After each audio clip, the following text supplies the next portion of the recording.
ঘাসফড়িংয়ের রূপান্তরে হরমোনের ভূমিকা মেডিকেল ভর্তি পরীক্ষার জন্য খুবই গুরুত্বপূর্ণ একটা ছক বলা যায়।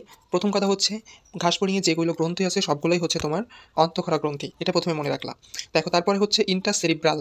এখন ইন্টারসেরিব্রাল কথাটা দিয়ে তুমি তো জানো যে মস্তিষ্কের অনেকগুলো ভাগ আছে, তাই না? সেরিব্রাম, থ্যালামাস, হাইপোথ্যালামাস, এরকম যে অগ্র মস্তিষ্কের কিছু ভাগ আছে, আমরা এটাই বুঝতে পারতেছি যে সেরিব্রাল কথাটা যেহেতু আছে তার মানে এটা হচ্ছে মস্তিষ্ক রিলেটেড। এখন আমাদের মস্তিষ্কই সব কিছুকে কিন্তু উদ্দীপনা প্রদান করে। কাকে উদ্দীপনা প্রদান করতেছে? দেখো প্রোথ্রাসিক গ্রন্থিকে উদ্দীপনা প্রদান করতেছে।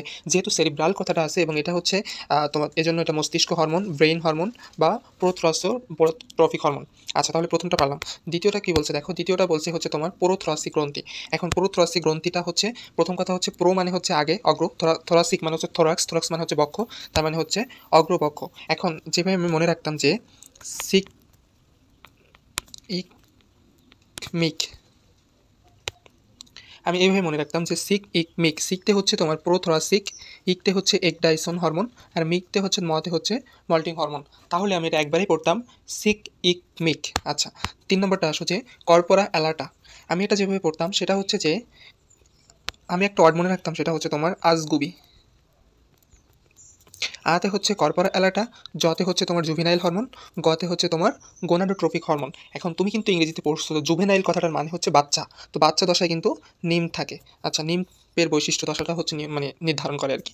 আর গোনাড মানে তো জননাঙ্গ, কে না জানে, যেই বায়োলজি পড়ছে সে জানে যে গোনাড মানে হচ্ছে তোমার জননাঙ্গ, অর্থাৎ জননাঙ্গের পূর্ণতা আনে। তাহলে তিনটা আমরা খুব সহজে মনে রাখলাম। এবং 4 নম্বর যেটা আছে সেটা হচ্ছে কর্পোরা কার্ডিয়াটা। এখন কার্ডিয়া কথাটা শুনলে আমাদের মাঝে হচ্ছে কোনটা ভেসে ওঠে বলো তো? কার্ডিওলজিস্ট, অর্থাৎ হৃৎপিণ্ড বিশেষজ্ঞ যেটা। এখন হৃৎপিণ্ড যে বিশেষজ্ঞ, যেটাও হৃৎপিণ্ডে কী থাকে? রক্ত থাকে। এখন আমি যেভাবে পড়তাম যে রক্তের সাথে গ্রোথ ফ্রি, এভাবে পড়তাম যে রক্তের সাথে হচ্ছে গ্রোথ ফ্রি। দেখো এই যে কার্ডিয়াক মানে রক্ত, গ্রোথ হরমোন, এবং এটা হচ্ছে বৃদ্ধিতে সহায়তা করে। গ্রোথ মানে তো হচ্ছে তোমার বৃদ্ধি। তাহলে দেখো খুব সহজেই আমরা হচ্ছে এই যে 4টা অন্তঃক্ষরা গ্রন্থি আছে তার কাজগুলো এবং সে কোন ধরনের হরমোন নিঃসরণ করে এটা আমরা সহজেই মনে রাখলাম। ঠিক আছে, এখন এর মূল কথাটা হচ্ছে তুমি যদি বায়োলজিক্যাল টার্মগুলো ভালো করে বুঝো তাহলে কিন্তু খুব সহজে এটা মনে রাখতে পারবা। ঠিক আছে, বুঝতে পারছো কিনা জানাও।